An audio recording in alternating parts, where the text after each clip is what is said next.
Imagínese que su hogar está a 150 millones de kilómetros de la Tierra.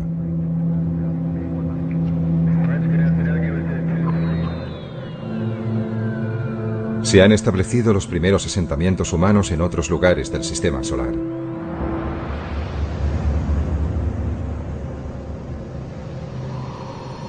Y usted es uno de los pioneros. Usted vive y morirá allí.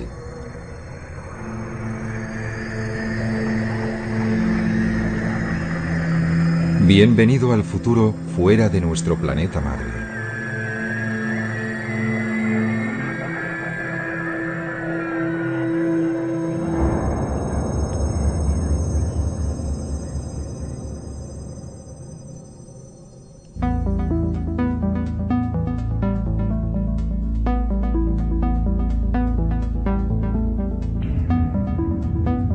Estamos en el año 2050. La Luna está ya muy poblada por seres humanos, viviendo bajo su superficie y en cráteres cubiertos con una cúpula que permite vivir y respirar.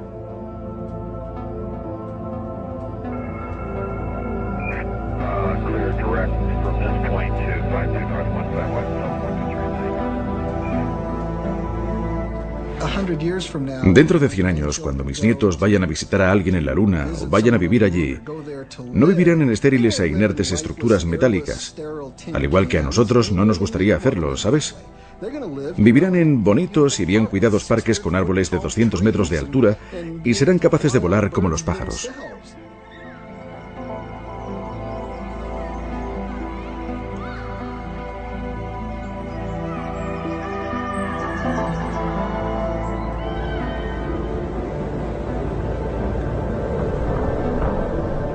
La vida importada de la Tierra está comenzando a arraigar en un planeta donde no ha llovido desde hace casi 4.000 millones de años. Ahora imaginemos Marte. Allí la naturaleza, tal como la encontramos, es estéril, pero nosotros tenemos la oportunidad de introducir la vida. Por eso, cuando pienso cómo es Marte en la actualidad, pienso en un mundo hermoso y muy interesante que me gustaría estudiar con profundidad. Pero cuando imagino Marte con vida, encuentro que es aún más interesante y más valioso en un sentido mucho más profundo. Más tarde, comenzarán a trabajar urbanistas en la superficie marciana, creando un nuevo hogar para los colonos que hayan hecho el mayor viaje de ida, sin vuelta, de sus vidas. Cuando se va a un nuevo lugar como Marte y se establece una nueva rama de la sociedad allí, se tiene la opción de llevarse las mejores ideas y dejar atrás las peores. Y la gente que colonice Marte no deseará volver a la Tierra. Desearán vivir en Marte y desarrollar su futuro allí o quizás incluso más allá, en otro punto del sistema solar.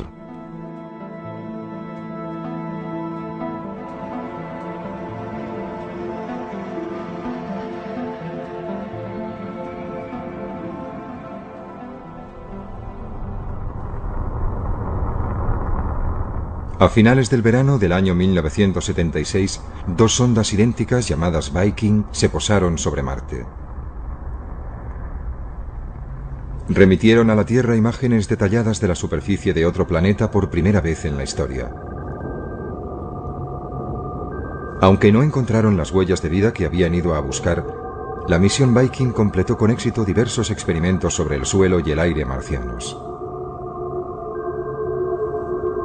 Fue todo un triunfo científico. Sin embargo, Christopher McKay es un biólogo de la NASA que cree que la ciencia espacial es tan solo una manera de prepararse para algo mucho más importante. Se habla a menudo sobre la explotación del espacio como si su único objetivo fuera científico. Desde ese punto de vista, ciertamente enviar naves tripuladas no es un proyecto rentable. Podemos conseguir mejores datos científicos con robots y sondas automáticas. Pero creo que eso sería errar el tiro. ¿Para qué estamos haciendo ciencia? ¿Por qué estamos explorando científicamente el espacio? Bueno, yo creo que forma parte de una actividad humana mucho más amplia, de un proyecto humano mucho más ambicioso de tratar de anticiparse a los futuros asentamientos humanos fuera de nuestro mundo. Marte es el planeta más cercano y donde será más fácil poder dar nuestro primer paso colonizador. No estamos enviando seres humanos a Marte para hacer ciencia. Estamos enviando seres humanos a Marte. Una de las muchas cosas que harán cuando estén allí será ciencia, pero también escribirán poesía, y gritarán y se enfadarán y harán todo lo que hacen los seres humanos.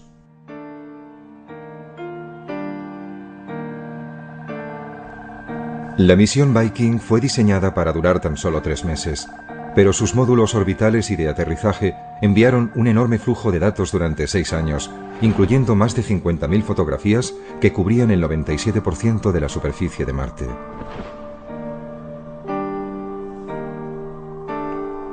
McKay cree que incluso para trabajos científicos, robots como los Viking no deben sustituir a las misiones humanas. La gente habla de enviar robots para explorar otros planetas y no de la necesidad de enviar seres humanos.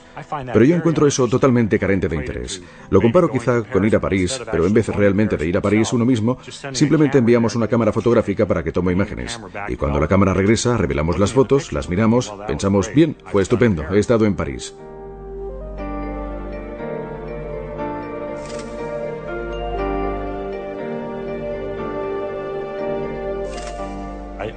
Pienso que es la presencia humana.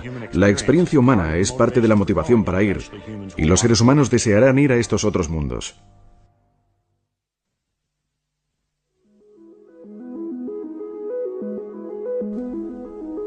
Pero, ¿por qué habríamos de dar el siguiente paso de establecer colonias humanas en otros planetas? Robert Zubrin es un ingeniero espacial que ha ideado una manera de enviar a los primeros seres humanos a Marte. Pero no desea pararse allí. Para él, Marte es en el siglo XXI la nueva frontera, un lugar que aguarda ser habitado por colonos llegados desde la Tierra. La frontera en la Tierra está cerrada. Pienso que a menos que la humanidad quiera llegar a una era de estancamiento, tenemos que estar dispuestos a alcanzar una nueva frontera. Y la nueva frontera está ahí fuera, en el espacio, y particularmente en Marte. Pero colonizar Marte es fundamentalmente un acto de creación. Lo que haremos es crear una nueva rama de la civilización humana, una nueva rama de la cultura humana. Es decir, no estamos haciendo esto por nosotros, lo estamos haciendo por ellos, lo estamos haciendo por los marcianos. ¿Es todo esto posible? Gran parte de la tecnología para llevarlo a cabo ya fue desarrollada en un corto periodo de casi 10 años, que empezó a finales de la década de los pasados años 50, con animales puestos en órbita en misiles balísticos.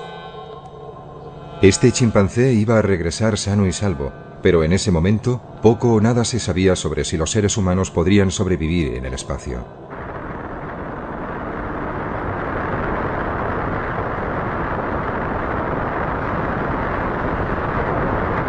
Entonces, a principios de la década de los 60, el presidente estadounidense John Kennedy creyó que el premio más grande del decenio estaba a su alcance. El tren con destino al espacio estaba a punto de partir. Hace muchos años, al gran explorador británico George Mallory, que murió en el monte Everest, se le preguntó por qué quería escalarlo. Él contestó: porque está allí. Bien, el espacio está allí y vamos a escalarlo. Y la Luna y los planetas están allí. 1962. Kennedy ofreció este discurso en la Universidad Rice y todavía resuena. Porque esa meta servirá para organizar y para medir lo mejor de nuestras energías y de nuestras habilidades. Fue probablemente el discurso más brillante de la oratoria política estadounidense del siglo XX. Directo donde más dolía. Tenemos que estar dispuestos a aceptar desafíos como este. Y además hay que mantenerlos y cumplirlos. Y Kennedy y su generación estaban dispuestos a ello. Hemos elegido ir a la Luna. Hemos elegido ir a la Luna.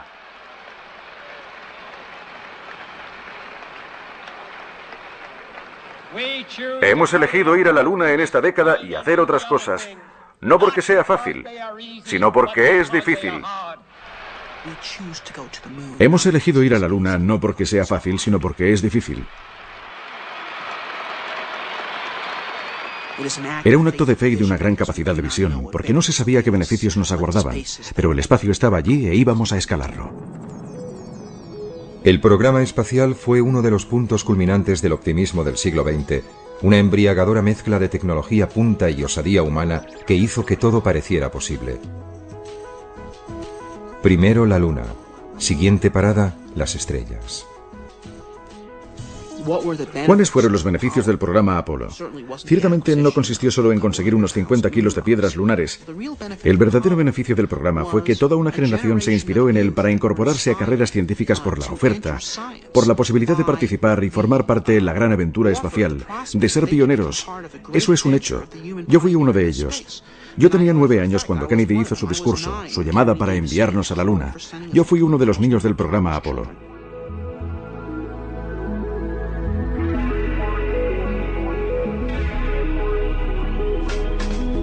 La ambición humana se embarcó a bordo de los cohetes más potentes jamás construidos. Y otros niños del Apolo hacían volar su imaginación, impulsada por un nuevo futuro en el espacio. Niños como Marshall Savage. Para mí, creo que el momento clave que permitió pensar en que el hombre podría viajar por el espacio se produjo con el primer sobrevuelo orbital alrededor de la Luna. Eso me impresionó, en cierto modo, incluso más que el aterrizaje en la Luna, porque representaba la idea de que aquellos astronautas habían sido los primeros hombres en salir al espacio exterior. Habían abandonado la Tierra. No era un simple vuelo en órbita. Estaban allí, en el espacio profundo. ¡Feliz cumpleaños, mamá!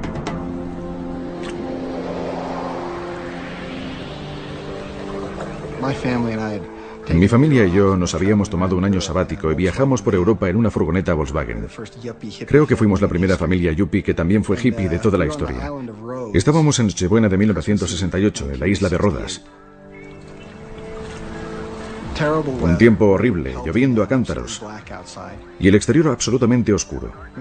Estábamos apiñados en nuestra pequeña cápsula que nos servía de soporte vital.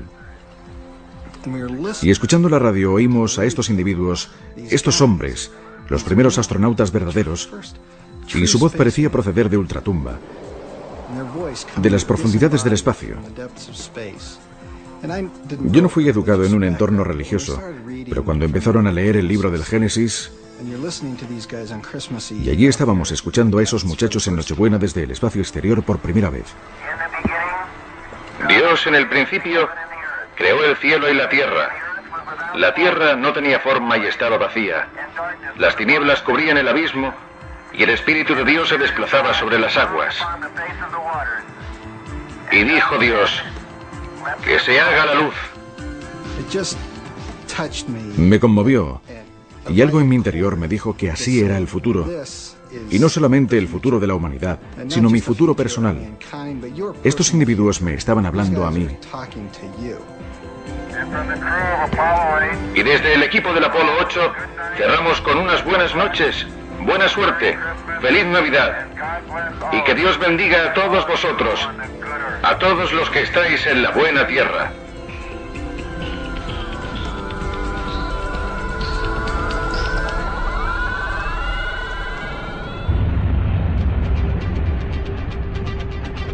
Al partir el Apolo 11 hacia la Luna, el 16 de julio de 1969, el monte Everest de Kennedy estaba a punto de ser conquistado apenas 8 años después de que se anunciara la carrera hacia la superficie de la Luna.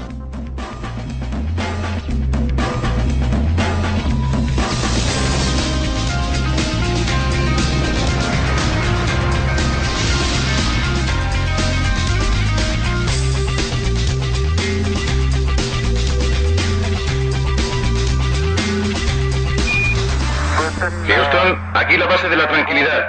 El Águila ha aterrizado.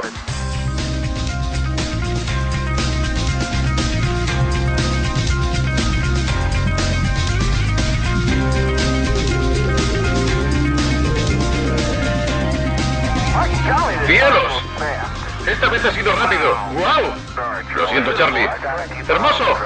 Debo mantenerme atento al volante. Paseando por la luna un día, en el feliz, feliz mes de diciembre. No, mayo. ¿Mayo? Mayo, es verdad. De nuevo a bordo. Allá vamos. ¡Qué paseo, qué paseo! Al dejar la Luna, los astronautas del Apolo 17, el 14 de diciembre de 1972, el ímpetu para transportar personas hacia el resto del sistema solar se perdió. Desde entonces nadie ha escapado de la órbita de la Tierra.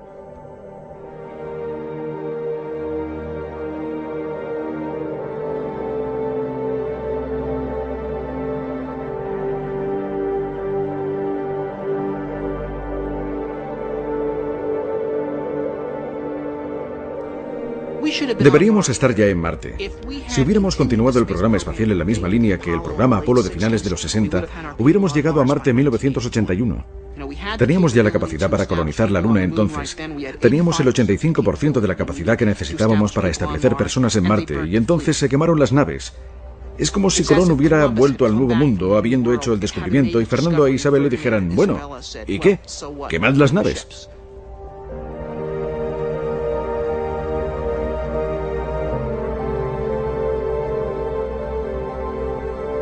En los institutos y en las universidades, decenas de miles de jóvenes esperaban poder satisfacer sus ambiciones como astronautas. Para ellos, el espacio era el futuro. Hacia el final de su adolescencia, Marshall Savage se convenció de que se enrolaría en la próxima y más peligrosa aventura: ir más allá de la Luna. Básicamente, solo quería ir a Marte. No me importaba si era el primero o el 50.000 o el número 5000. Solo deseaba ir a Marte.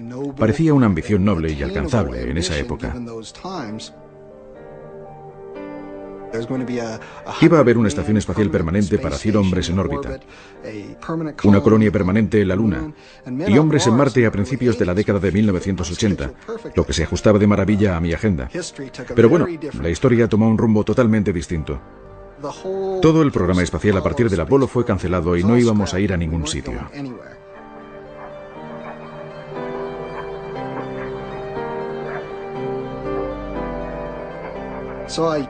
Por tanto, yo no sabía a dónde ir ni cómo, por lo que acabé en una especie de pequeña universidad en Pensilvania llamada Swarthmore, desilusionado con la idea inicial y buscando algo nuevo. Pero mira por dónde, quien apareció por esa universidad para dar una conferencia en el Departamento de Astronomía fue un antiguo alumno llamado Gerard K. O'Neill. Y este empezó su presentación con diapositivas de colonias espaciales del tamaño de ciudades. Y eso, por supuesto, volvió a encender mi mecha. Si nos situamos en la época, quizás a principios de la década de los 90, pudimos ver los primeros hábitats esféricos de tamaño mediano, de varios centenares de metros de diámetro, y con una circunferencia que podía medir perfectamente alrededor de 1,5 kilómetros. Y comparativamente, no muy diferente de cualquier lugar que la humanidad haya considerado tradicionalmente como muy atractivo, como la isla de Capri o la ciudad de Carmel en California, o los barrios más agradables de Londres, o sea el que sea su lugar favorito.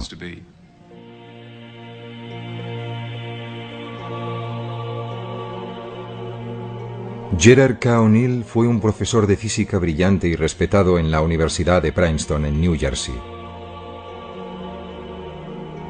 Pero su esposa, Tosha, recuerda cómo comenzó su pasión por las colonias espaciales en las clases que impartía a estudiantes que no tenían apenas conocimientos científicos. Él enseñaba un nuevo curso para estudiantes que no estaban realmente interesados en la física, pero que tenían que pasar obligatoriamente este curso, que fue denominado Física para Poetas. Mientras los primeros hombres aterrizaban en la Luna en 1969, O'Neill comenzaba casi como una broma a hacer a sus estudiantes una pregunta acerca de abandonar la Tierra. A largo plazo, ¿es la superficie de la Tierra realmente el mejor lugar para una civilización tecnológica en expansión?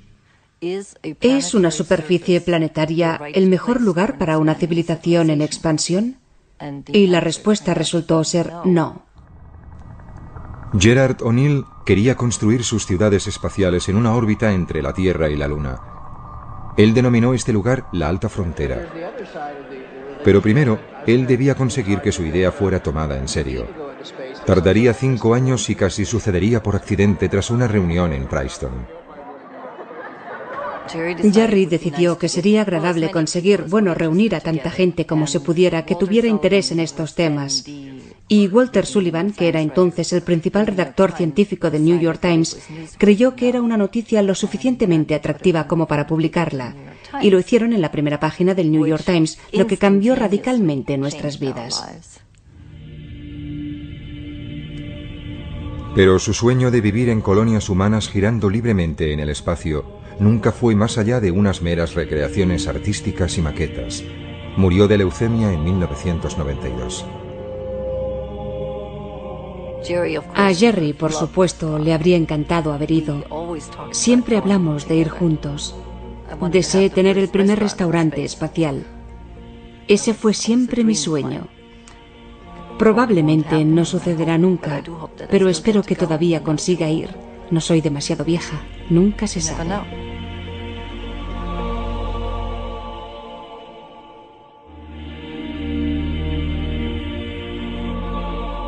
30 años después de que O'Neill propusiera por primera vez las colonias espaciales en órbita, emergió una nueva idea, la de la terraformación, o modelar los planetas hasta que puedan llegar a albergar seres humanos.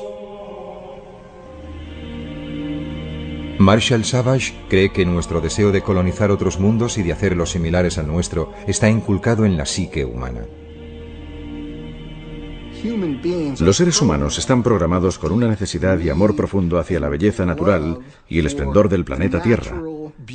Sus árboles, sus flores, sus cascadas, sus pájaros, sus mariposas.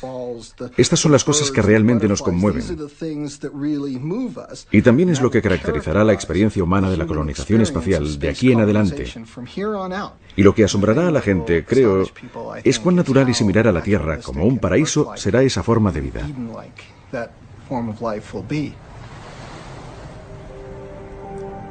Savage cree que la Luna es capaz de sostener grandes asentamientos humanos.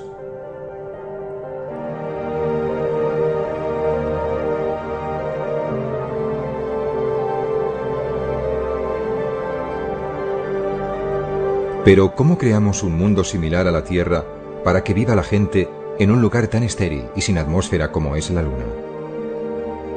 Una manera es transformar los cráteres en biosferas, islas autónomas de vida.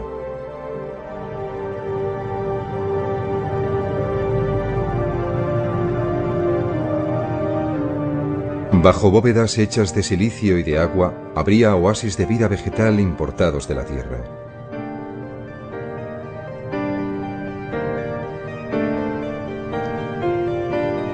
Las personas que vivan en la gravedad de la Luna soportarían solo una sexta parte de su peso en la Tierra. Por eso, en estas bóvedas ligeramente presurizadas, un sueño ancestral podría convertirse en realidad.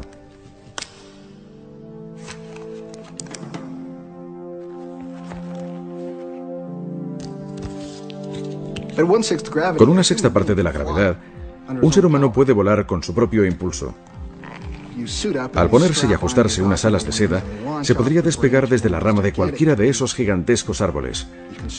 Incluso se podrían utilizar nuestras propias alas y, aleteando nuestros propios brazos, propulsarnos realmente a través del aire como enormes pájaros.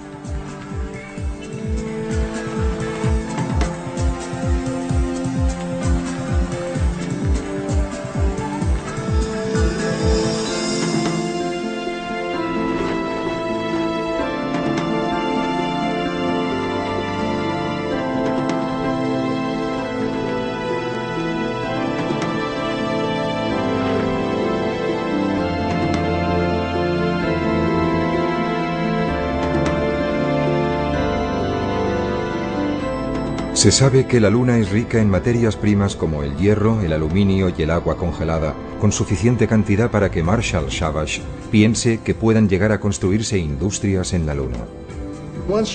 Una vez dispongamos de una pequeña base en un lugar como la Luna, el crecimiento allí puede ser muy rápido. Y durante varios siglos solo habrá trasiego de materiales, arriesgando una actividad industrial como si fuera la Chicago del futuro. Un pequeño planeta con unos grandes hombros, con gente asentando una sólida infraestructura industrial en la Luna.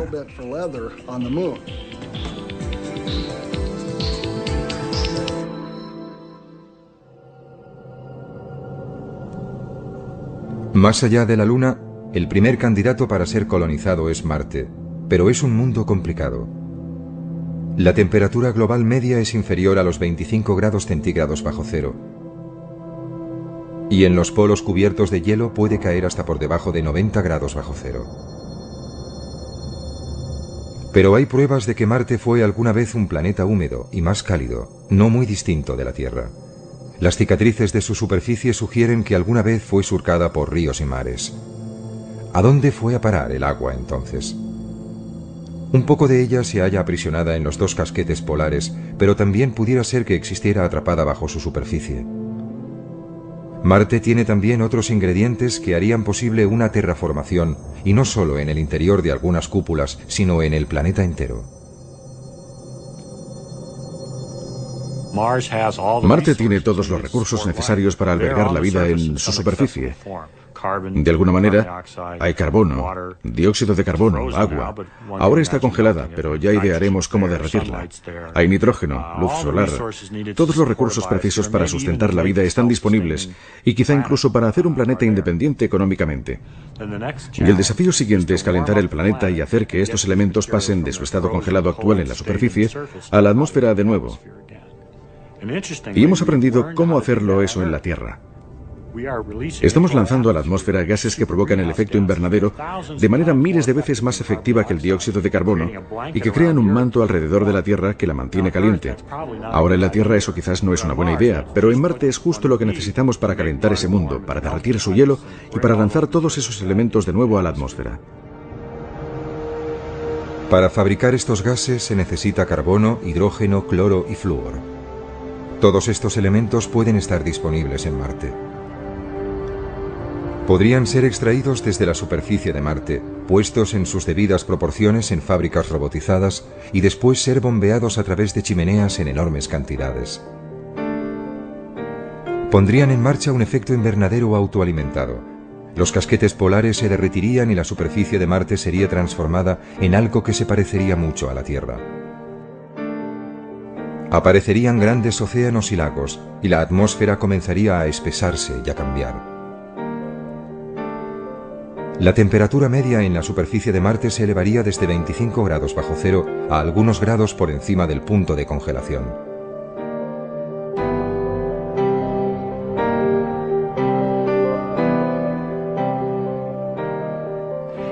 Calentándolo un poco, de modo que hubiera agua en la superficie y una atmósfera más densa. Se podría entonces introducir ecosistemas muy simples, no muy diferentes de los ecosistemas que existen hoy en las regiones árticas y antárticas. Poco más que algas brotarían en la superficie de Marte como primera vida vegetal. Pero sería la avanzadilla para lograr el verdor de Marte. Nuestros cálculos sugieren que Marte podría calentarse con una atmósfera bastante densa en unos 100 años.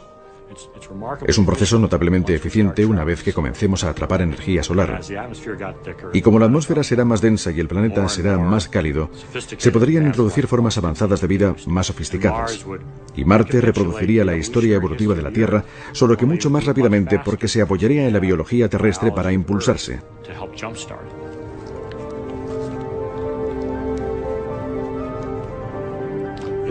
Es posible que si Marte fuese lo bastante cálido, quizá dentro de 100 años o algo así, podrían desarrollarse verdaderos bosques. Podríamos imaginar bosques de pinos como se ven en las laderas de una montaña terrestre creciendo en Marte. Para Christopher McKay, desarrollar la vida en Marte es una obligación que compete a los humanos como única especie inteligente. Pienso que debe haber vida en forma microbiana y simple en cualquier planeta que tenga agua líquida o que sea remotamente similar a la Tierra. Pienso que la vida es un hecho común. Sobre la inteligencia, pienso que es un tema más complejo. De hecho, creo que la inteligencia es rara, escasa. Quizá incluso única en la Tierra. Pienso que sería un error no utilizar nuestra inteligencia y que actuáramos como cualquier animal. Debemos decir, ¿cuál es nuestro papel como miembros inteligentes de esta comunidad? ¿Qué podemos hacer para ayudar o mejorar? Y pienso que la respuesta es diseminar la vida, transportándola desde su origen aquí en la Tierra y llevándola a todas partes. Nosotros, como especie inteligente, somos los únicos que podemos hacerlo. Es una tarea digna como especie. Sería como construir pirámides y catedrales. Es algo que podemos hacer como regalo al resto del universo.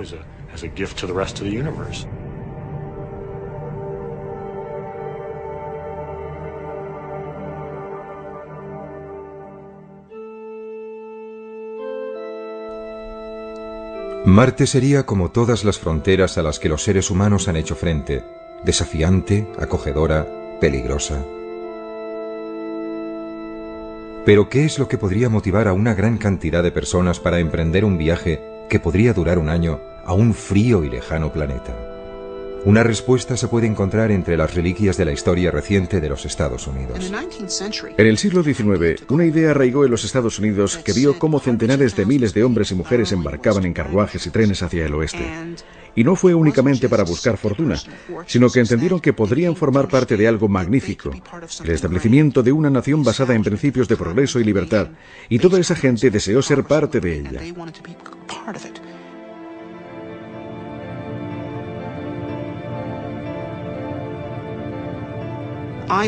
Creo que cuando llegue a ser tecnológicamente posible colonizar Marte, tal como creo que sucederá en breve, habrá un gran número de personas dispuestas a participar, independientemente de las dificultades que conlleve.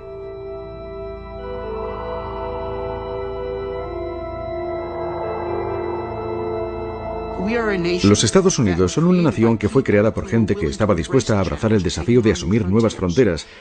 Y si abandonamos esa idea, entonces seremos inferiores a ellos, ¿verdad? Y esa es la receta para la desintegración y el derrumbamiento. Eso es algo que no podemos permitirnos hacer.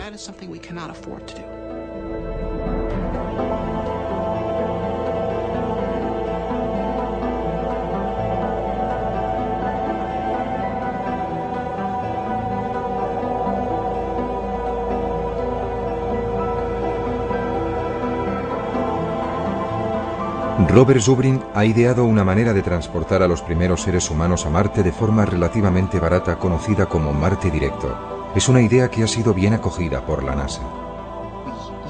Utilizaríamos la misma técnica para explorar Marte que la que utilizaron los pioneros en la Tierra, que es viajar ligeros y vivir de la propia Tierra. Primer lanzamiento. Enviaríamos a Marte un vehículo con capacidad de regresar a la Tierra, pero sin nadie en su interior. Tras 8 meses de viaje, llegaría a Marte.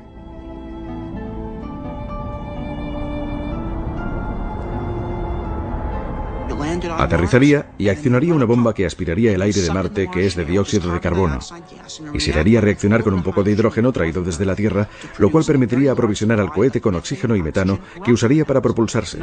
Así tendríamos ahora un vehículo completamente aprovisionado de combustible para volver a la Tierra, esperándonos en la superficie de Marte. Si entonces enviáramos a la siguiente tripulación, como el vehículo de vuelta ya les estaría esperando en Marte, no sería preciso que se desplazaran en esas gigantescas naves galácticas de combate. Aterrizarían en Marte cerca del vehículo de regreso, lo utilizarían como su hogar durante 1 año y medio, y al final de ese tiempo se introducirían en el vehículo, despegarían y viajarían directamente de nuevo a la Tierra. Abandonarían su propia estación en Marte, por lo que cada vez que tuviera lugar un viaje, se agregaría otro habitáculo a la base y gradualmente iríamos construyendo el primer establecimiento humano en un mundo nuevo.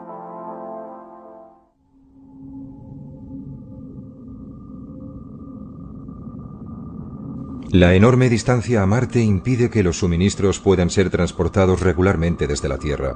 Por eso, los primeros colonos deberán excavar para extraer materiales de construcción, almacenar agua, fabricar oxígeno y hacer crecer su alimento directamente de Marte. Pero pronto dominarían las técnicas para vivir de la Tierra.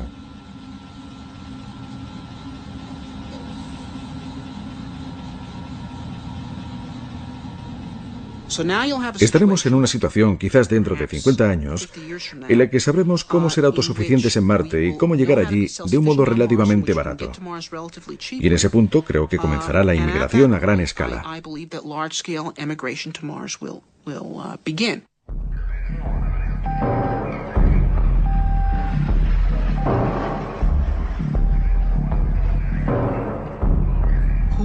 ¿Quién lo hará?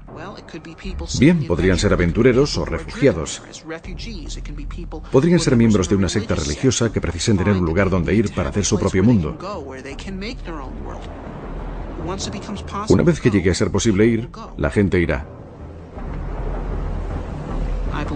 Creo que 50 años después tendremos más de 1 billón de personas viviendo en Marte. Quisiera vivir cerca del agua y con vistas a las montañas. Por ejemplo, en la orilla de la cuenca Elas, estaríamos al lado de una masa de agua similar a los grandes lagos o al Mediterráneo. Y justo al lado estaría toda una cordillera de montañas hacia el oeste.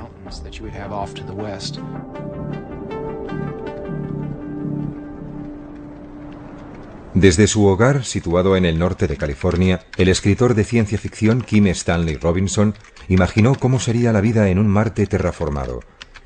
Pero la inspiración para sus novelas procede de las imágenes emitidas por la sonda Viking de unas tierras desoladas y áridas. Me interesó de Marte su aspecto salvaje. Estoy interesado en pasar tiempo en las montañas por encima del arbolado y en los desiertos del oeste americano. Por eso, cuando llegaron los primeros datos de las Viking, lo que mostraron es un Marte con un paisaje espectacular. Y estas características despertaron mi interés y pensé que sería un gran lugar para ir de acampada con mi mochila. Viking reveló que Marte era como el sueño de un turista. El Valle Marineris es un abismo de 4.000 kilómetros de largo y hasta 8 kilómetros de profundidad, 200 kilómetros de ancho y más de 10 veces mayor que el Gran Cañón del Colorado. El Olympus Mons es un volcán extinto que se eleva 25 kilómetros sobre los llanos circundantes. Es casi 3 veces más alto que el monte Everest.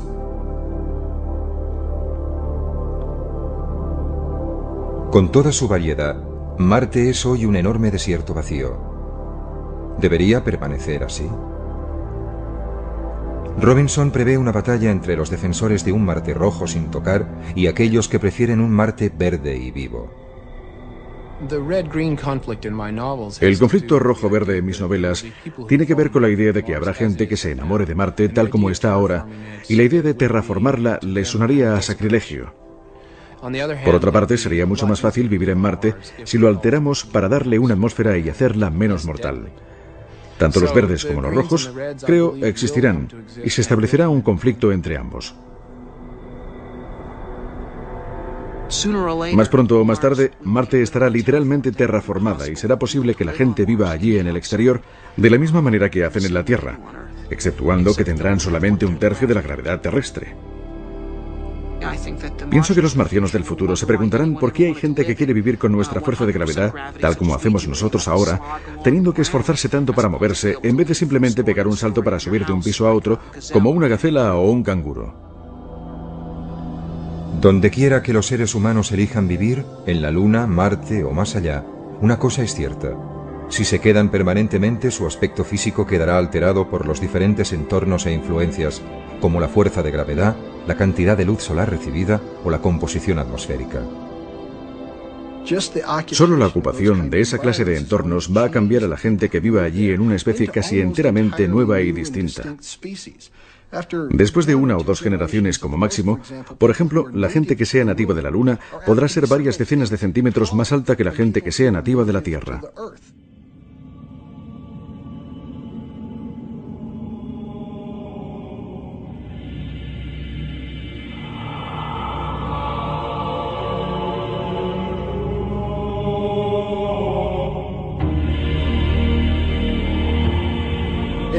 Si no les importa sufrir la considerable molestia de mantener la infraestructura esquelética y muscular que se necesita para soportar la gravedad terrestre y básicamente decir, bueno, vivo en la Luna. Y ¿sabe? Nunca me voy a desplazar a la Tierra excepto en vídeo o mediante dispositivos oculares holográficos. Voy a ser un selenita. Bueno, estas personas van a ser muy altas y muy delgadas, con una musculatura mínima, y después de cierto número de generaciones podemos encontrarnos literalmente con que los genotipos han evolucionado en una dirección propia diferente.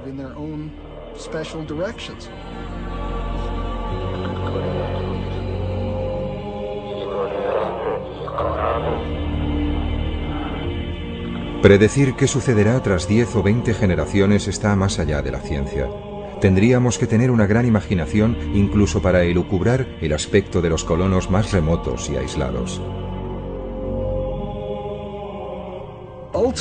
En última instancia, a donde vamos con todo esto es al verdadero universo de Star Trek.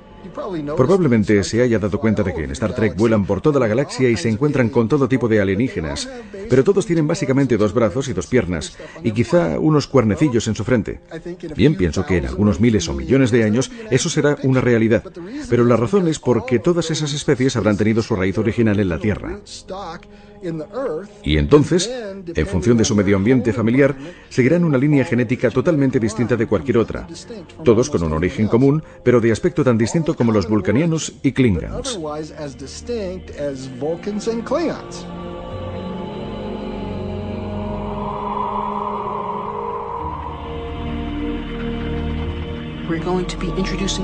Vamos a introducir variaciones en la especie humana. La Tierra se ha quedado muy pequeña para mantener la diversidad de la cultura humana. En la naturaleza, la diversidad es la llave de la supervivencia de la especie. Y creo que así es como el hombre pervivirá y ampliará su diversidad, al diseminarse por todo el cosmos.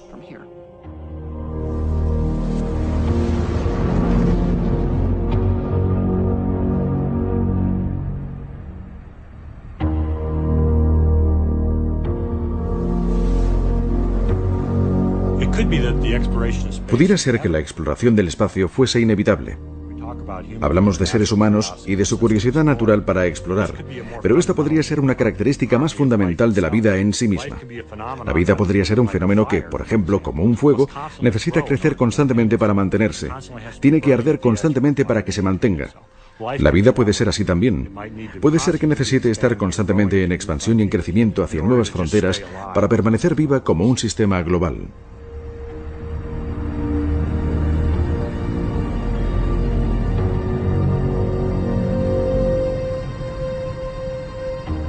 ¿En qué estamos pensando los humanos? ¿Cuál es nuestro gran reto?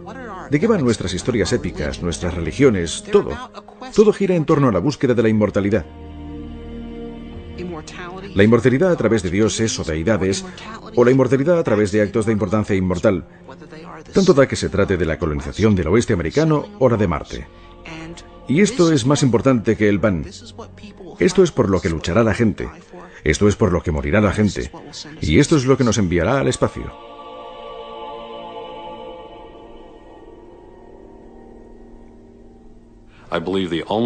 Creo que la única manera de salir al espacio es haciendo el espacio rentable. Si se desea ir al espacio para quedarse, tiene que ser una empresa rentable. En Steamboat Springs, Colorado, Estados Unidos, Jim Benson está planeando cómo ganar dinero gracias al espacio. En 1990 o 1991, mientras leía el Washington Post, vi un pequeño artículo. Se había encontrado un asteroide, el Dorado, y resultó ser una bola sólida de acero inoxidable valorada en $80 billones. Y pensé, bien, si este asteroide vale $80 billones, debo averiguar si hay más como él. Casi 500 asteroides han sido descubiertos hasta ahora pasando cerca de la órbita de la Tierra. Poco se sabe sobre ellos, pero todos podrían ser inmensamente ricos en minerales. Los asteroides metálicos me fascinaron porque tienen concentraciones muy altas de oro y de todos los metales del grupo del platino. Pero es extremadamente difícil extraer el metal de ellos. Llegaríamos a una montaña de acero inoxidable y resultaría casi imposible hacerla pedazos o excavarla. Pero Benson se dio cuenta de que algunos asteroides contenían algo incluso más valioso que los metales preciosos, el hielo, que podría convertirse en agua e hidrógeno que sirvieran de combustible para cohetes en el espacio exterior. Sin el elevadísimo coste de transportar el combustible desde la Tierra, la colonización del espacio sería una empresa más realista.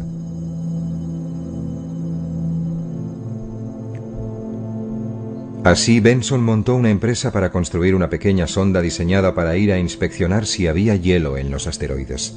Él quería algo que fuera seguro y barato. Uno de los aspectos clave de nuestra sonda que inspeccionará asteroides es que no estamos haciendo nada nuevo. Toda la tecnología que estamos utilizando se ha utilizado antes. Es tecnología de penúltima generación. Esto resulta más atractivo para el inversor porque podemos hacerlo más barato. Estoy haciendo esto para abrir el espacio a la humanidad y también para ganar dinero con ello. Hola, Jim Benson. Creo que las empresas comerciales pueden ganar dinero en el espacio. Y una vez que lo hagamos, todos verán que puede ser así. Y eso ampliará la visión de futuro para toda la gente que desea salir, construir colonias espaciales, extraer minerales de los asteroides y vivir en la Luna o en Marte. Jim Benson hizo su primera fortuna en el negocio de los ordenadores. Está convencido de que va a hacer su segunda en el espacio. Si retrocedemos 20 años, al principio de la revolución de los ordenadores personales, nadie sabía qué estaba sucediendo. Nadie sabía quiénes serían los ganadores o los perdedores. Pero hoy tenemos muchísimos millonarios gracias a ellos. Estamos ahora en el mismo punto con la comercialización del espacio. Cualquier cosa puede suceder, y gran parte de ellas sucederán.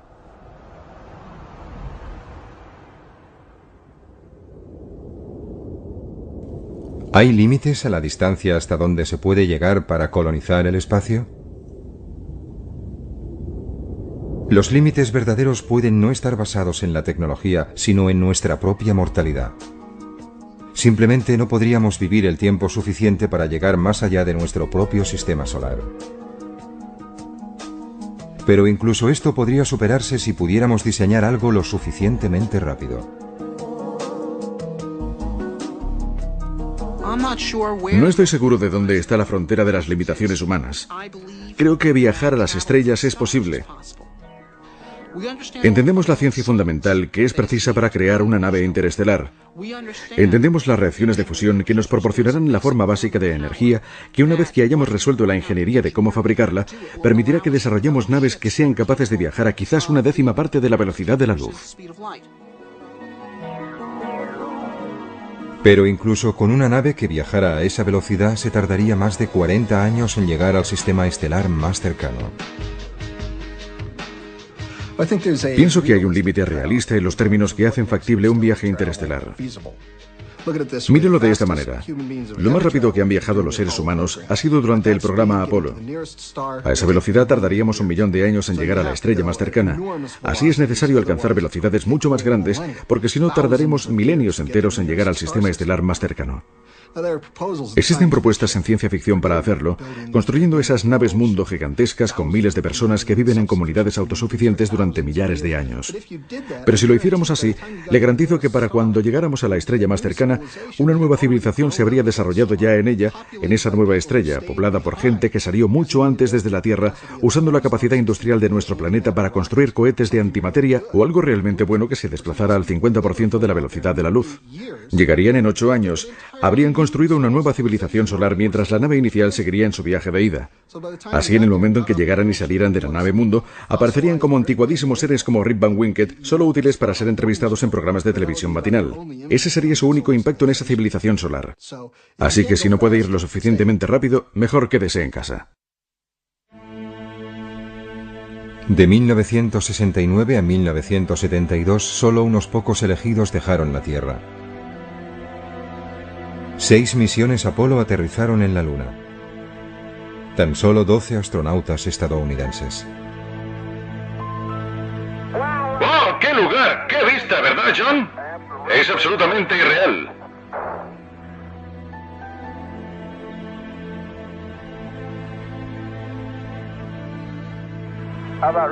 ¿Qué tal si la hacemos rodar? De ninguna manera. Si hacemos eso al oeste de Texas, aparece una serpiente de cascabel. Los recuerdos de un triunfo del siglo XX todavía obsesionan a aquellos que esperaban y conservaban la esperanza de llegar más allá. Es como si todo sucediera ayer, pero estas imágenes tienen un cuarto de siglo de edad.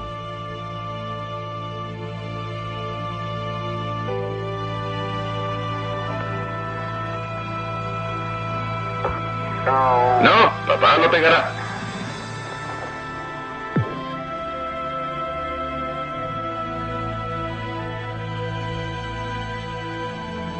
¿Emprenderá de nuevo la humanidad este camino? ¿Y esta vez lo continuará? Las estrellas están a nuestro alcance. Si no nos rendimos ahora, y si decidimos ser una civilización que viaje por el espacio,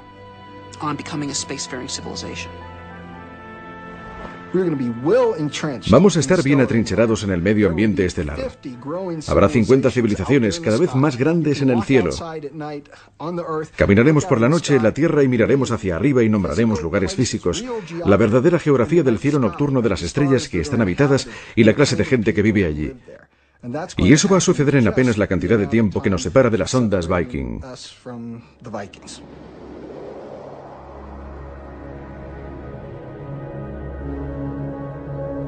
Más de 2 décadas después de que llegaran a Marte, las sondas Viking fueron silenciadas para siempre por gigantescas tormentas de polvo. Si no tiene lugar la colonización humana del espacio, las sondas Viking se convertirán en solitarios monumentos conmemorativos de un sueño fracasado.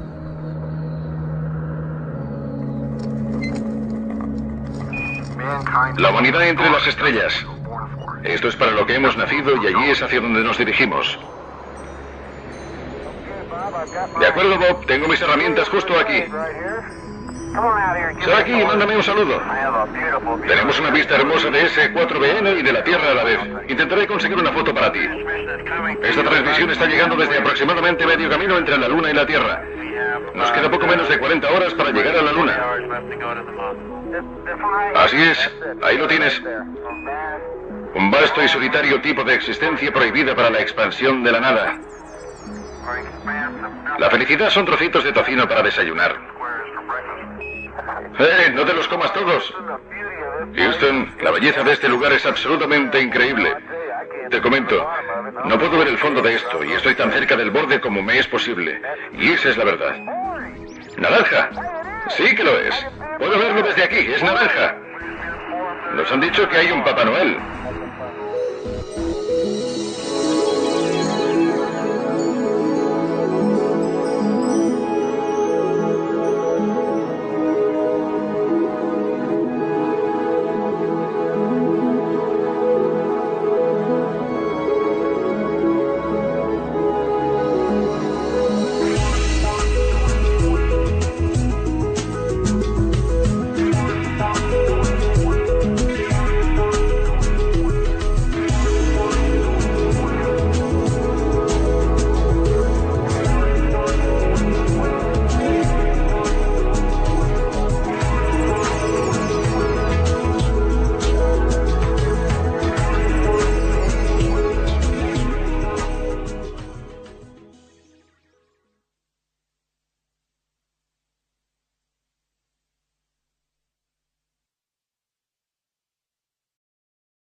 Imagínese que su hogar está a 150 millones de kilómetros de la Tierra.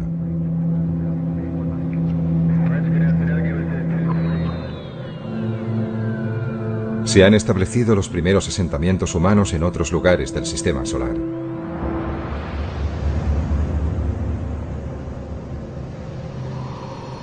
Y usted es uno de los pioneros. Usted vive y morirá allí.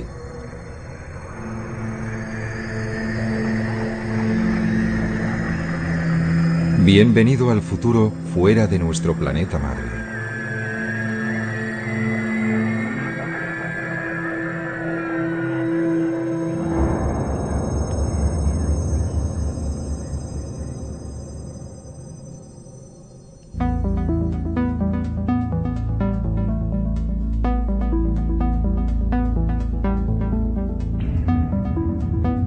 Estamos en el año 2050. La Luna está ya muy poblada por seres humanos, viviendo bajo su superficie y en cráteres cubiertos con una cúpula que permite vivir y respirar.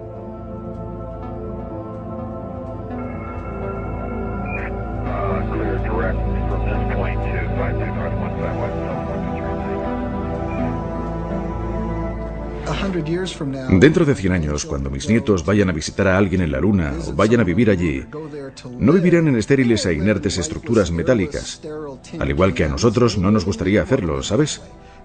Vivirán en bonitos y bien cuidados parques con árboles de 200 metros de altura y serán capaces de volar como los pájaros.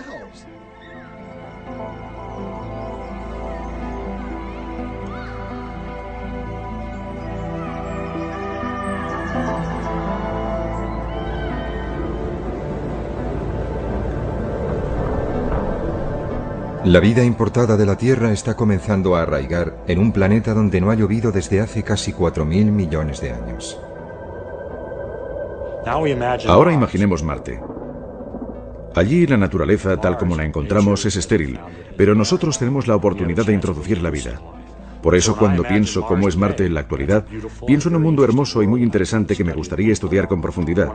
Pero cuando imagino Marte con vida, encuentro que es aún más interesante y más valioso en un sentido mucho más profundo. Más tarde, comenzarán a trabajar urbanistas en la superficie marciana, creando un nuevo hogar para los colonos que hayan hecho el mayor viaje de ida, sin vuelta, de sus vidas. Cuando se va a un nuevo lugar como Marte y se establece una nueva rama de la sociedad allí, se tiene la opción de llevarse las mejores ideas y dejar atrás las peores. Y la gente que colonice Marte no deseará volver a la Tierra. Desearán vivir en Marte y desarrollar su futuro allí, o quizás incluso más allá, en otro punto del sistema solar.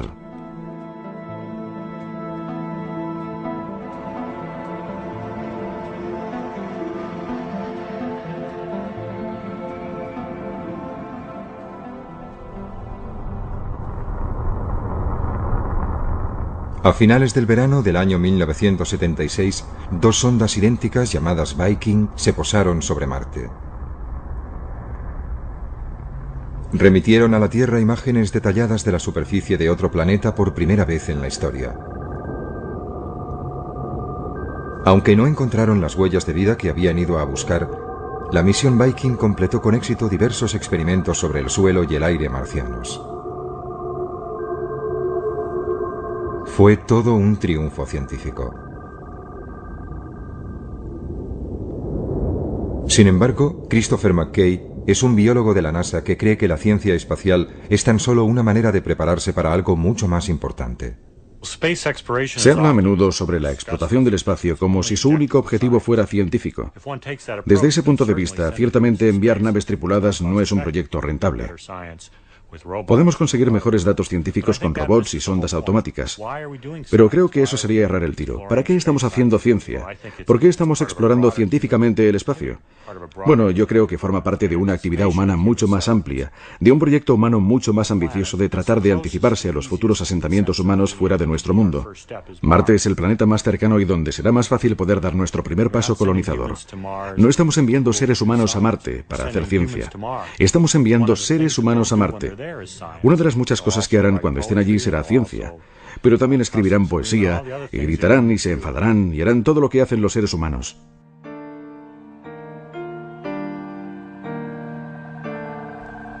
La misión Viking fue diseñada para durar tan solo 3 meses, pero sus módulos orbitales y de aterrizaje enviaron un enorme flujo de datos durante 6 años, incluyendo más de 50.000 fotografías que cubrían el 97% de la superficie de Marte.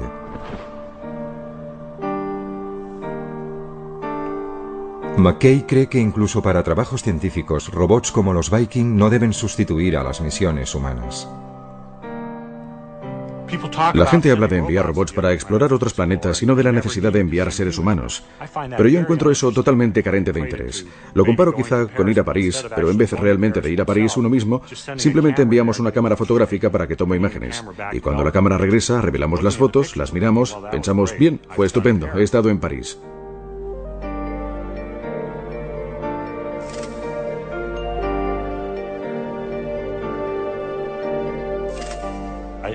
Pienso que es la presencia humana. La experiencia humana es parte de la motivación para ir, y los seres humanos desearán ir a estos otros mundos.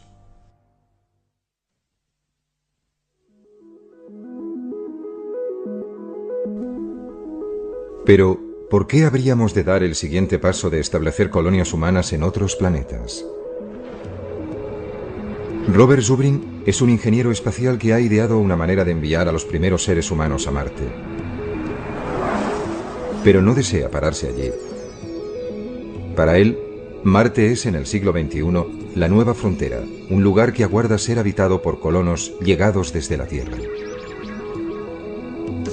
La frontera en la Tierra está cerrada. Pienso que, a menos que la humanidad quiera llegar a una era de estancamiento, tenemos que estar dispuestos a alcanzar una nueva frontera. Y la nueva frontera está ahí fuera, en el espacio, y particularmente en Marte. Pero colonizar Marte es fundamentalmente un acto de creación. Lo que haremos es crear una nueva rama de la civilización humana, una nueva rama de la cultura humana. Es decir, no estamos haciendo esto por nosotros, lo estamos haciendo por ellos, lo estamos haciendo por los marcianos. ¿Es todo esto posible? Gran parte de la tecnología para llevarlo a cabo ya fue desarrollada en un corto período de casi 10 años, que empezó a finales de la década de los pasados años 50, con animales puestos en órbita en misiles balísticos. Este chimpancé iba a regresar sano y salvo, pero en ese momento poco o nada se sabía sobre si los seres humanos podrían sobrevivir en el espacio.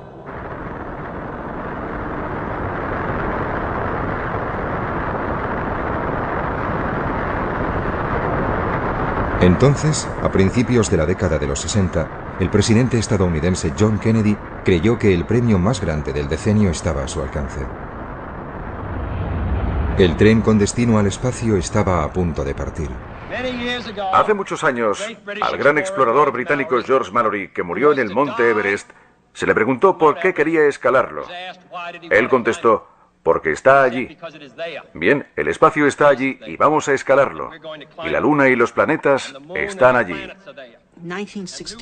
1962. Kennedy ofreció este discurso en la Universidad Rice y todavía resuena. Porque esa meta servirá para organizar y para medir lo mejor de nuestras energías y de nuestras habilidades. Fue probablemente el discurso más brillante de la oratoria política estadounidense del siglo XX. Directo donde más dolía. Tenemos que estar dispuestos a aceptar desafíos como este. Y además hay que mantenerlos y cumplirlos. Y Kennedy y su generación estaban dispuestos a ello. Hemos elegido ir a la Luna. Hemos elegido ir a la Luna.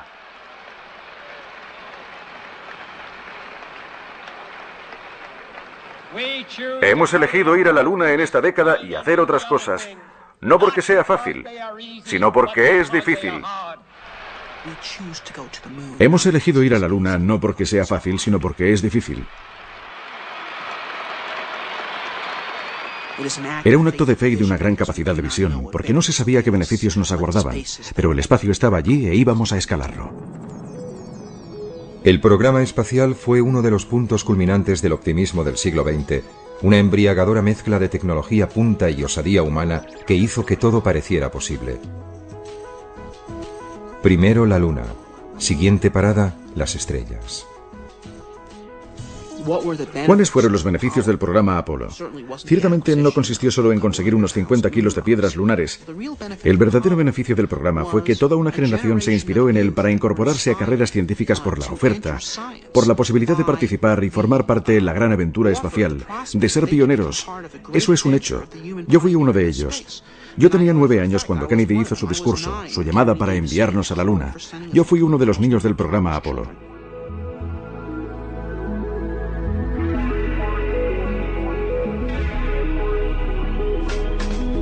La ambición humana se embarcó a bordo de los cohetes más potentes jamás construidos. Y otros niños del Apolo hacían volar su imaginación, impulsada por un nuevo futuro en el espacio. Niños como Marshall Savage. Para mí, creo que el momento clave que permitió pensar en que el hombre podría viajar por el espacio se produjo con el primer sobrevuelo orbital alrededor de la Luna. Eso me impresionó, en cierto modo, incluso más que el aterrizaje en la Luna, porque representaba la idea de que aquellos astronautas habían sido los primeros hombres en salir al espacio exterior. Habían abandonado la Tierra.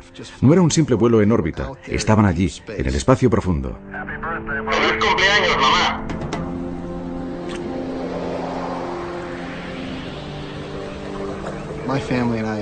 Mi familia y yo nos habíamos tomado un año sabático y viajamos por Europa en una furgoneta Volkswagen. Creo que fuimos la primera familia yuppie que también fue hippie de toda la historia. Estábamos en Nochebuena de 1968, en la isla de Rodas. Un tiempo horrible, lloviendo a cántaros, y el exterior absolutamente oscuro. Estábamos apiñados en nuestra pequeña cápsula que nos servía de soporte vital. Y escuchando la radio oímos a estos individuos, estos hombres, los primeros astronautas verdaderos, y su voz parecía proceder de ultratumba, de las profundidades del espacio. Yo no fui educado en un entorno religioso, pero cuando empezaron a leer el libro del Génesis, y allí estábamos escuchando a esos muchachos en Nochebuena desde el espacio exterior por primera vez. Dios en el principio creó el cielo y la tierra. La tierra no tenía forma y estaba vacía. Las tinieblas cubrían el abismo y el Espíritu de Dios se desplazaba sobre las aguas.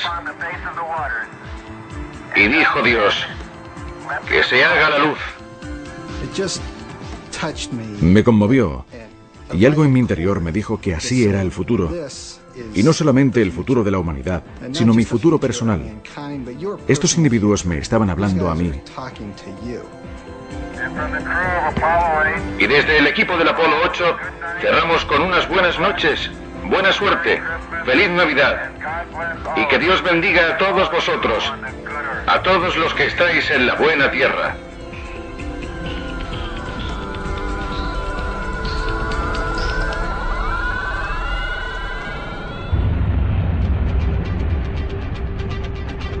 Al partir el Apolo 11 hacia la Luna, el 16 de julio de 1969, el monte Everest de Kennedy estaba a punto de ser conquistado apenas 8 años después de que se anunciara la carrera hacia la superficie de la Luna.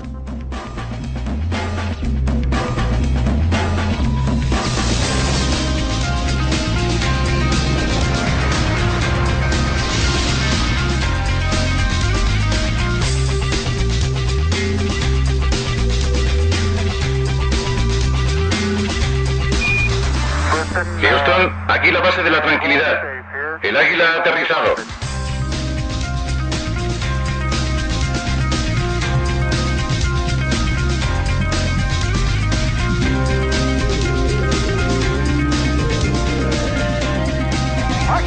¡Cielos! Esta vez ha sido rápido. ¡Wow! Lo siento, Charlie. ¡Hermoso! Debo mantenerme atento al volante. Paseando por la luna un día, en el feliz, feliz mes de diciembre. No, mayo. ¿Mayo? Mayo, es verdad. De nuevo a bordo. Allá vamos.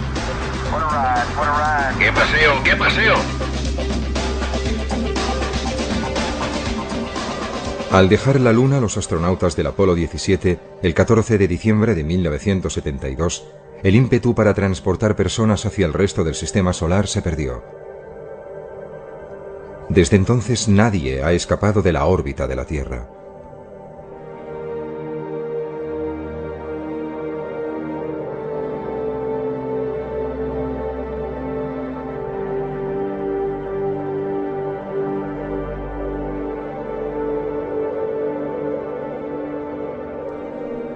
Deberíamos estar ya en Marte. Si hubiéramos continuado el programa espacial en la misma línea que el programa Apolo de finales de los 60, hubiéramos llegado a Marte en 1981. Teníamos ya la capacidad para colonizar la Luna entonces. Teníamos el 85% de la capacidad que necesitábamos para establecer personas en Marte, y entonces se quemaron las naves. Es como si Colón hubiera vuelto al Nuevo Mundo habiendo hecho el descubrimiento y Fernando e Isabel le dijeran, bueno, ¿y qué? ¡Quemad las naves!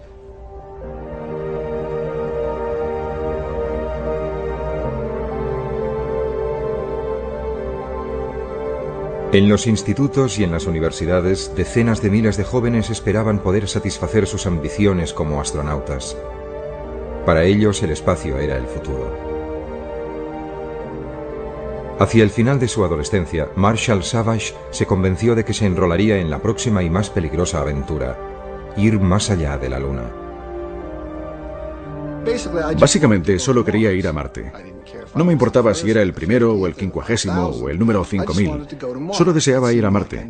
Parecía una ambición noble y alcanzable en esa época.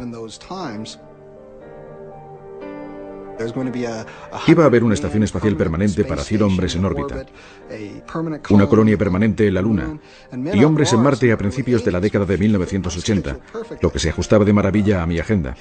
Pero bueno, la historia tomó un rumbo totalmente distinto. Todo el programa espacial a partir del Apolo fue cancelado y no íbamos a ir a ningún sitio.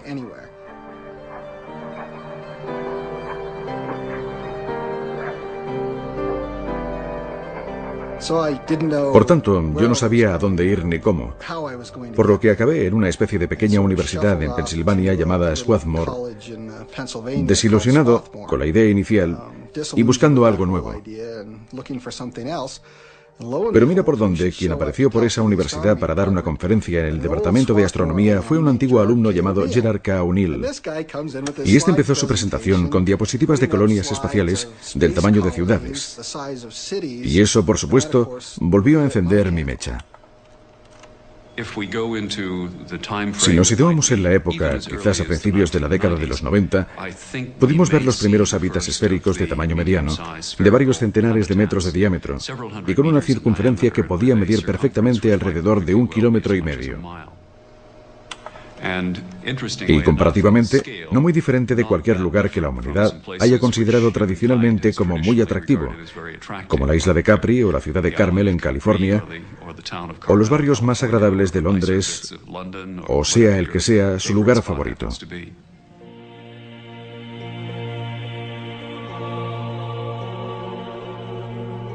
Gerard K. O'Neill fue un profesor de física brillante y respetado en la Universidad de Princeton en New Jersey. Pero su esposa, Tosha, recuerda cómo comenzó su pasión por las colonias espaciales en las clases que impartía a estudiantes que no tenían apenas conocimientos científicos. Él enseñaba un nuevo curso para estudiantes que no estaban realmente interesados en la física, pero que tenían que pasar obligatoriamente este curso que fue denominado Física para Poetas. Mientras los primeros hombres aterrizaban en la Luna en 1969, O'Neill comenzaba casi como una broma a hacer a sus estudiantes una pregunta acerca de abandonar la Tierra. A largo plazo, ¿es la superficie de la Tierra realmente el mejor lugar para una civilización tecnológica en expansión? ¿Es una superficie planetaria el mejor lugar para una civilización en expansión? Y la respuesta resultó ser no. Gerard O'Neill quería construir sus ciudades espaciales en una órbita entre la Tierra y la Luna. Él denominó este lugar la Alta Frontera. Pero primero, él debía conseguir que su idea fuera tomada en serio. Tardaría 5 años y casi sucedería por accidente tras una reunión en Princeton. Jerry decidió que sería agradable conseguir, reunir a tanta gente como se pudiera que tuviera interés en estos temas. Y Walter Sullivan, que era entonces el principal redactor científico del New York Times, creyó que era una noticia lo suficientemente atractiva como para publicarla. Y lo hicieron en la primera página del New York Times, lo que cambió radicalmente nuestras vidas. Pero su sueño de vivir en colonias humanas girando libremente en el espacio nunca fue más allá de unas meras recreaciones artísticas y maquetas. Murió de leucemia en 1992. A Jerry, por supuesto, le habría encantado haber ido. Siempre hablamos de ir juntos. Deseé tener el primer restaurante espacial. Ese fue siempre mi sueño. Probablemente no sucederá nunca, pero espero que todavía consiga ir. No soy demasiado vieja, nunca se sabe.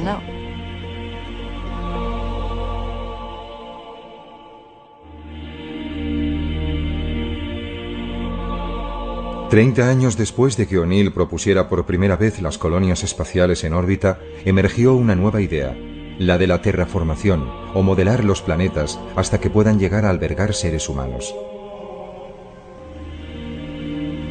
Marshall Savage cree que nuestro deseo de colonizar otros mundos y de hacerlos similares al nuestro está inculcado en la psique humana. Los seres humanos están programados con una necesidad y amor profundo hacia la belleza natural y el esplendor del planeta Tierra. Sus árboles, sus flores, sus cascadas, sus pájaros, sus mariposas. Estas son las cosas que realmente nos conmueven. Y también es lo que caracterizará la experiencia humana de la colonización espacial de aquí en adelante. Y lo que asombrará a la gente, creo, es cuán natural y similar a la Tierra como un paraíso será esa forma de vida.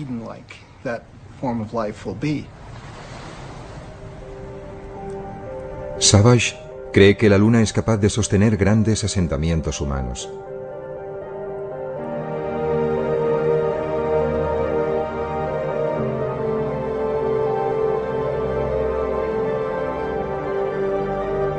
Pero ¿cómo creamos un mundo similar a la Tierra para que viva la gente en un lugar tan estéril y sin atmósfera como es la Luna?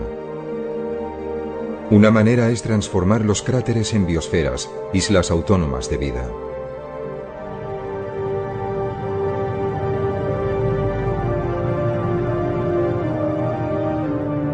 Bajo bóvedas hechas de silicio y de agua, habría oasis de vida vegetal importados de la Tierra.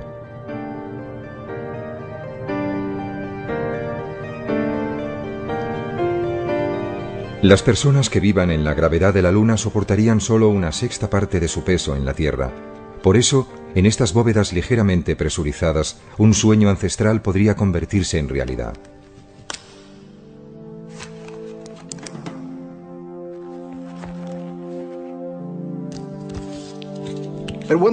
Con una sexta parte de la gravedad, un ser humano puede volar con su propio impulso. Al ponerse y ajustarse unas alas de seda, se podría despegar desde la rama de cualquiera de esos gigantescos árboles. Incluso se podrían utilizar nuestras propias alas y, aleteando nuestros propios brazos, propulsarnos realmente a través del aire como enormes pájaros.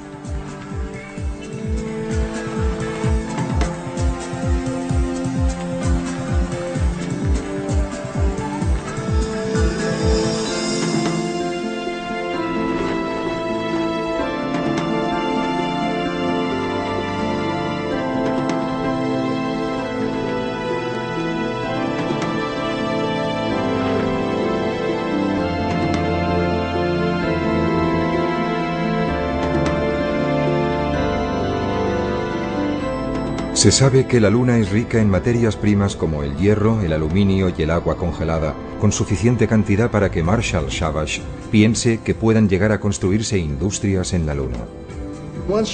Una vez dispongamos de una pequeña base en un lugar como la Luna, el crecimiento allí puede ser muy rápido. Y durante varios siglos solo habrá trasiego de materiales, arriesgando una actividad industrial como si fuera la Chicago del futuro. Un pequeño planeta con unos grandes hombros, con gente asentando una sólida infraestructura industrial en la Luna.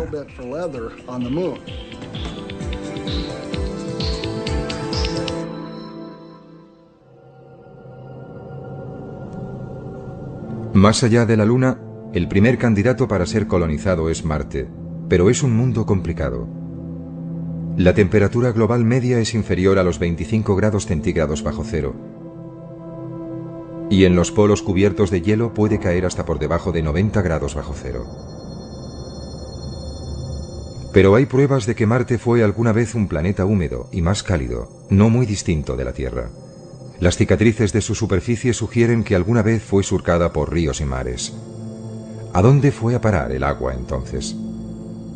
Un poco de ella se halla aprisionada en los dos casquetes polares, pero también pudiera ser que existiera atrapada bajo su superficie. Marte tiene también otros ingredientes que harían posible una terraformación, y no solo en el interior de algunas cúpulas, sino en el planeta entero. Marte tiene todos los recursos necesarios para albergar la vida en su superficie. De alguna manera, hay carbono, dióxido de carbono, agua. Ahora está congelada, pero ya idearemos cómo derretirla. Hay nitrógeno, luz solar. Todos los recursos precisos para sustentar la vida están disponibles, y quizá incluso para hacer un planeta independiente económicamente. Y el desafío siguiente es calentar el planeta y hacer que estos elementos pasen de su estado congelado actual en la superficie a la atmósfera de nuevo. Y hemos aprendido cómo hacerlo eso en la Tierra. Estamos lanzando a la atmósfera gases que provocan el efecto invernadero de manera miles de veces más efectiva que el dióxido de carbono y que crean un manto alrededor de la Tierra que la mantiene caliente. Ahora en la Tierra eso quizás no es una buena idea, pero en Marte es justo lo que necesitamos para calentar ese mundo, para derretir su hielo y para lanzar todos esos elementos de nuevo a la atmósfera. Para fabricar estos gases se necesita carbono, hidrógeno, cloro y flúor. Todos estos elementos pueden estar disponibles en Marte.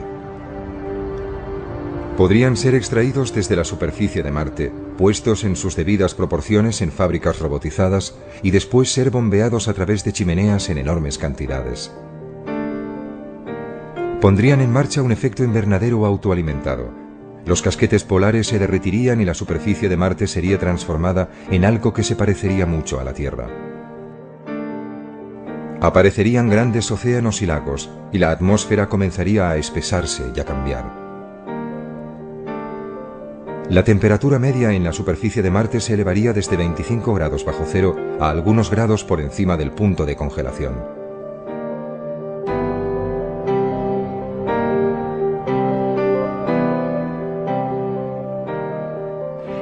calentándolo un poco, de modo que hubiera agua en la superficie y una atmósfera más densa. Se podría entonces introducir ecosistemas muy simples, no muy diferentes de los ecosistemas que existen hoy en las regiones árticas y antárticas. Poco más que algas brotarían en la superficie de Marte como primera vida vegetal. Pero sería la avanzadilla para lograr el verdor de Marte. Nuestros cálculos sugieren que Marte podría calentarse con una atmósfera bastante densa en unos 100 años. Es un proceso notablemente eficiente una vez que comencemos a atrapar energía solar. Y como la atmósfera será más densa y el planeta será más cálido, se podrían introducir formas avanzadas de vida más sofisticadas. Y Marte reproduciría la historia evolutiva de la Tierra, solo que mucho más rápidamente porque se apoyaría en la biología terrestre para impulsarse.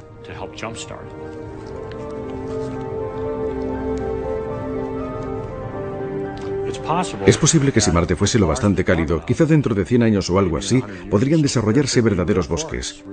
Podríamos imaginar bosques de pinos como se ven en las laderas de una montaña terrestre creciendo en Marte. Para Christopher McKay, desarrollar la vida en Marte es una obligación que compete a los humanos como única especie inteligente. Pienso que debe haber vida en forma microbiana y simple en cualquier planeta que tenga agua líquida o que sea remotamente similar a la Tierra. Pienso que la vida es un hecho común. Sobre la inteligencia, pienso que es un tema más complejo. De hecho, creo que la inteligencia es rara, escasa, quizá incluso única en la Tierra. Pienso que sería un error no utilizar nuestra inteligencia y que actuáramos como cualquier animal. Debemos decir, ¿cuál es nuestro papel como miembros inteligentes de esta comunidad? ¿Qué podemos hacer para ayudar o mejorar? Y pienso que la respuesta es diseminar la vida, transportándola desde su origen aquí en la Tierra y llevándola a todas partes. Nosotros, como especie inteligente, somos los únicos que podemos hacerlo. Es una tarea digna como especie. Sería como construir pirámides y catedrales. Es algo que podemos hacer como regalo al resto del universo.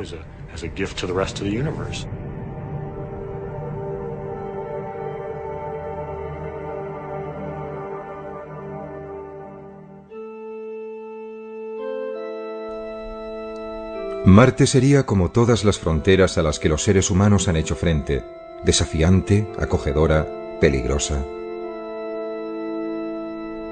Pero ¿qué es lo que podría motivar a una gran cantidad de personas para emprender un viaje que podría durar un año a un frío y lejano planeta? Una respuesta se puede encontrar entre las reliquias de la historia reciente de los Estados Unidos. En el siglo XIX, una idea arraigó en los Estados Unidos que vio cómo centenares de miles de hombres y mujeres embarcaban en carruajes y trenes hacia el oeste. Y no fue únicamente para buscar fortuna, sino que entendieron que podrían formar parte de algo magnífico, el establecimiento de una nación basada en principios de progreso y libertad, y toda esa gente deseó ser parte de ella.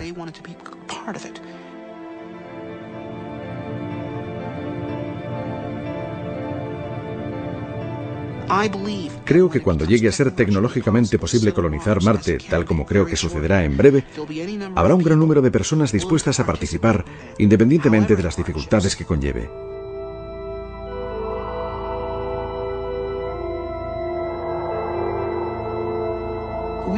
Los Estados Unidos son una nación que fue creada por gente que estaba dispuesta a abrazar el desafío de asumir nuevas fronteras. Y si abandonamos esa idea, entonces seremos inferiores a ellos, ¿verdad? Y esa es la receta para la desintegración y el derrumbamiento. Eso es algo que no podemos permitirnos hacer.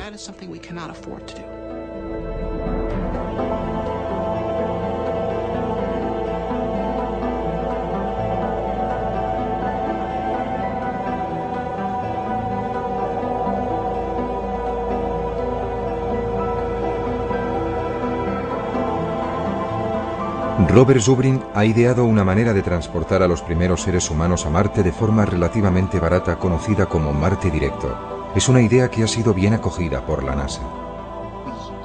Utilizaríamos la misma técnica para explorar Marte que la que utilizaron los pioneros en la Tierra, que es viajar ligeros y vivir de la propia Tierra. Primer lanzamiento. Enviaremos a Marte un vehículo con capacidad de regresar a la Tierra, pero sin nadie en su interior.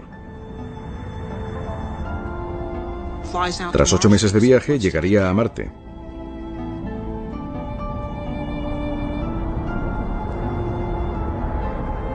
Aterrizaría y accionaría una bomba que aspiraría el aire de Marte, que es de dióxido de carbono, y se le haría reaccionar con un poco de hidrógeno traído desde la Tierra, lo cual permitiría aprovisionar al cohete con oxígeno y metano que usaría para propulsarse. Así tendríamos ahora un vehículo completamente aprovisionado de combustible para volver a la Tierra, esperándonos en la superficie de Marte.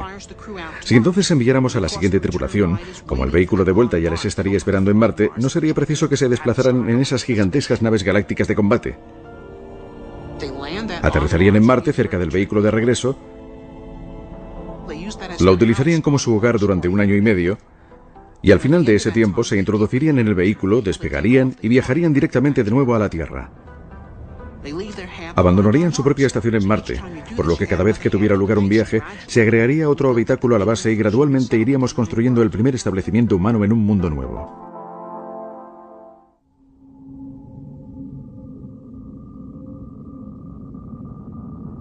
La enorme distancia a Marte impide que los suministros puedan ser transportados regularmente desde la Tierra. Por eso, los primeros colonos deberán excavar para extraer materiales de construcción, almacenar agua, fabricar oxígeno y hacer crecer su alimento directamente de Marte. Pero pronto dominarían las técnicas para vivir de la Tierra.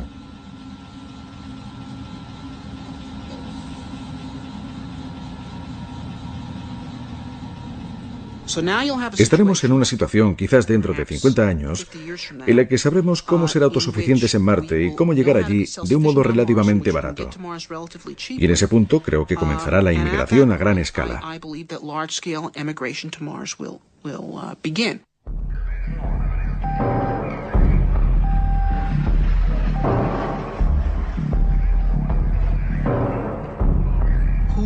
¿Quién lo hará? Bien, podrían ser aventureros o refugiados. Podrían ser miembros de una secta religiosa que precisen tener un lugar donde ir para hacer su propio mundo. Una vez que llegue a ser posible ir, la gente irá. Creo que 50 años después tendremos más de 1 millón de personas viviendo en Marte. Quisiera vivir cerca del agua y con vistas a las montañas.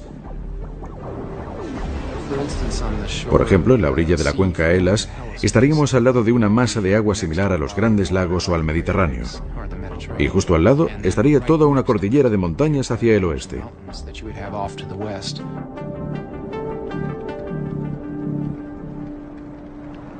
Desde su hogar, situado en el norte de California, el escritor de ciencia ficción Kim Stanley Robinson imaginó cómo sería la vida en un Marte terraformado. Pero la inspiración para sus novelas procede de las imágenes emitidas por la sonda Viking de unas tierras desoladas y áridas. Me interesó de Marte su aspecto salvaje. Estoy interesado en pasar tiempo en las montañas por encima del arbolado y en los desiertos del oeste americano. Por eso, cuando llegaran los primeros datos de las Viking, lo que mostraron es un Marte con un paisaje espectacular. Y estas características despertaron mi interés y pensé que sería un gran lugar para ir de acampada con mi mochila. Viking reveló que Marte era como el sueño de un turista. El Valle Marineris es un abismo de 4.000 kilómetros de largo y hasta 8 kilómetros de profundidad, 200 kilómetros de ancho y más de 10 veces mayor que el Gran Cañón del Colorado. El Olympus Mons es un volcán extinto que se eleva 25 kilómetros sobre los llanos circundantes. Es casi 3 veces más alto que el monte Everest.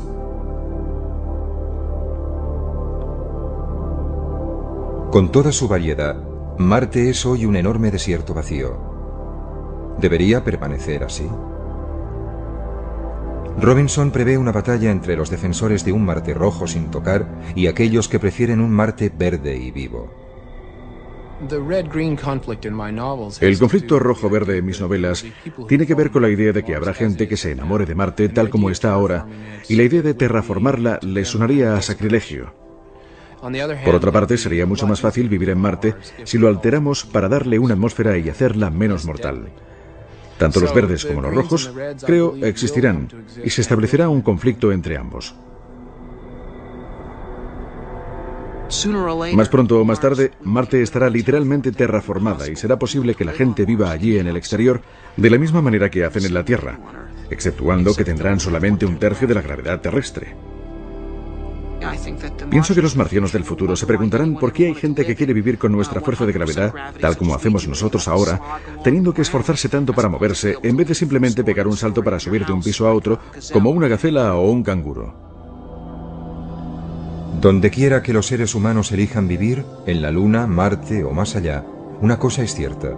Si se quedan permanentemente, su aspecto físico quedará alterado por los diferentes entornos e influencias, como la fuerza de gravedad, la cantidad de luz solar recibida o la composición atmosférica. Solo la ocupación de esa clase de entornos va a cambiar a la gente que viva allí en una especie casi enteramente nueva y distinta. Después de 1 o 2 generaciones como máximo, por ejemplo, la gente que sea nativa de la Luna podrá ser varias decenas de centímetros más alta que la gente que sea nativa de la Tierra.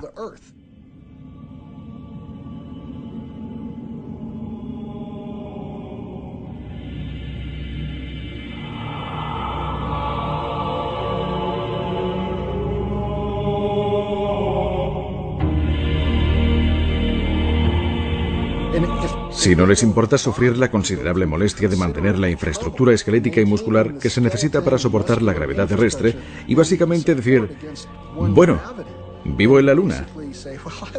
Y ¿sabe? Nunca me voy a desplazar a la Tierra excepto en vídeo o mediante dispositivos oculares holográficos. Voy a ser un selenita.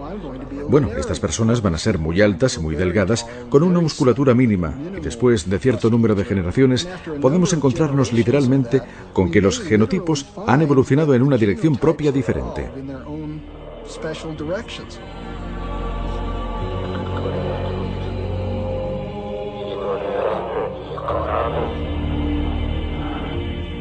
Predecir qué sucederá tras 10 o 20 generaciones está más allá de la ciencia. Tendríamos que tener una gran imaginación incluso para elucubrar el aspecto de los colonos más remotos y aislados. En última instancia, a donde vamos con todo esto es al verdadero universo de Star Trek. Probablemente se haya dado cuenta de que en Star Trek vuelan por toda la galaxia y se encuentran con todo tipo de alienígenas, pero todos tienen básicamente 2 brazos y 2 piernas, y quizá unos cuernecillos en su frente. Bien, pienso que en algunos miles o millones de años eso será una realidad, pero la razón es porque todas esas especies habrán tenido su raíz original en la Tierra. Y entonces, en función de su medio ambiente familiar, seguirán una línea genética totalmente distinta de cualquier otra. Todos con un origen común, pero de aspecto tan distinto como los vulcanianos y klingons.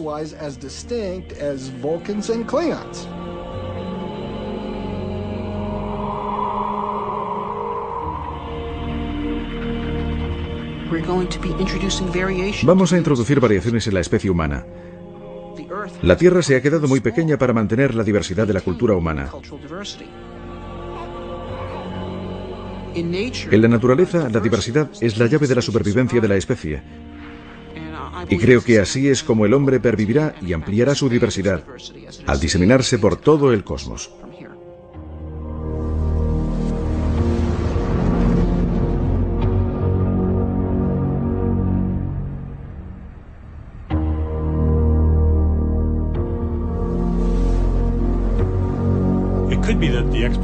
Pudiera ser que la exploración del espacio fuese inevitable. Hablamos de seres humanos y de su curiosidad natural para explorar, pero esta podría ser una característica más fundamental de la vida en sí misma. La vida podría ser un fenómeno que, por ejemplo, como un fuego, necesita crecer constantemente para mantenerse. Tiene que arder constantemente para que se mantenga. La vida puede ser así también. Puede ser que necesite estar constantemente en expansión y en crecimiento hacia nuevas fronteras para permanecer viva como un sistema global.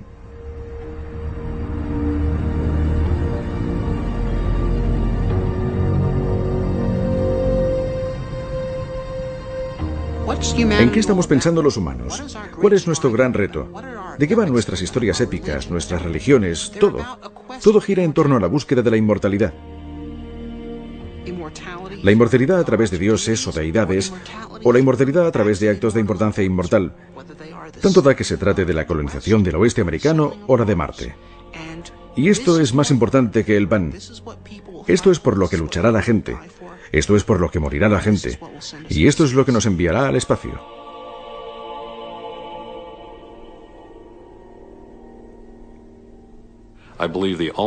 Creo que la única manera de salir al espacio es